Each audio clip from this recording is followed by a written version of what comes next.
Ever wanted to collaborate on code or contribute to open source?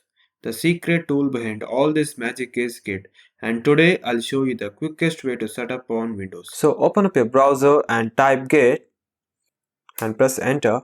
Then click on the official website, that is git-sem.com. So navigate to the install and click on the install. My operating system is Windows, and if you're on Mac or Linux, just go through these instructions and install the Git. So for the Windows, all you need to do is click on this link and it will download the latest version, that is 2.52. So I'll click on this and the download will start.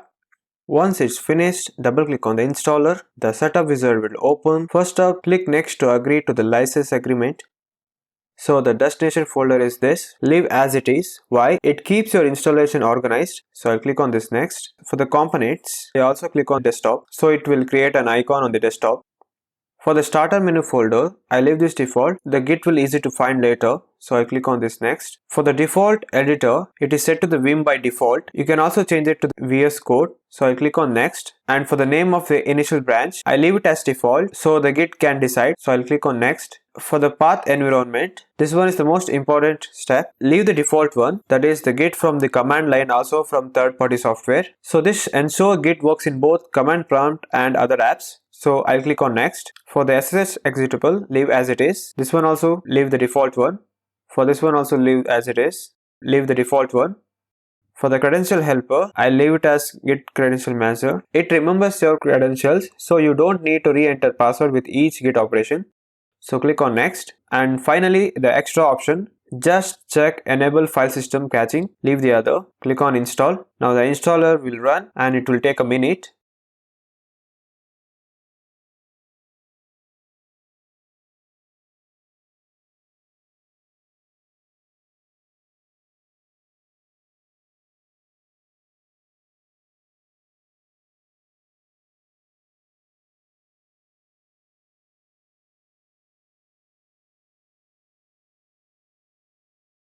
Once it finish, I will uncheck this and I will check this launch Git Bash. So I will click on finish. It will launch the Git. As you can see here, the Git is launched. So I will type git --version. It will show the Git version. So I'll close this and I will open up the CMD. And I will type git --version. It will show the Git version here. So it is also working on third-party library. Now I will open up the VS Code. So I will open up the terminal. Here you can see it is running on PowerShell. So I will open this and you can see the Git Bash. Type git --version. It is also working in VS Code. And if you want to make the Git as a default one, press Ctrl+Shift+P. It will open up the command palette. Now type select default profile. Now choose the Git Bash. So it will make Git Bash as a default terminal. So when I click on this plus button, now it will open Git as a default one. But sometimes after installing Git, typing Git in the command prompt gives you an error. Git is not recognized as an internal or external command. So what you need to do is open up your Windows Explorer and go to this PC.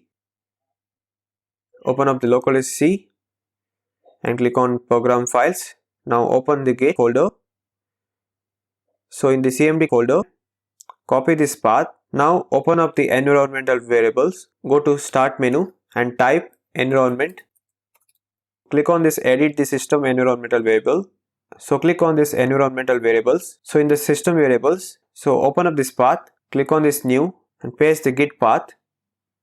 Click OK. Now click on this OK. Now open up the CMD. If you type Git, it will say Git is not recognized. So close this, reopen the command palette.